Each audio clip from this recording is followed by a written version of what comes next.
inilah guru dari Garuda Silat yang sudah profesional dalam melakukan pencak silat. Tepuk tangan yang penonton.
Penonton harap menjauh, pisaunya akan terbang.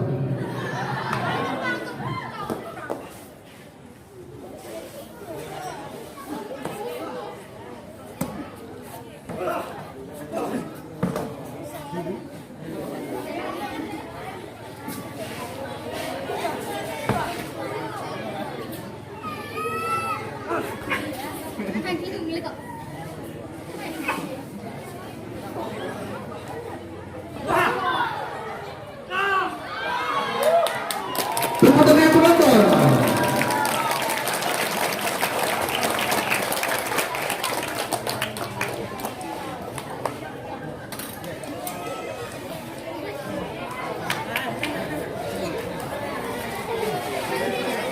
Dan inilah yang terakhir, cuplikan singkat rutinitas dan aktivitas selama santri kita belajar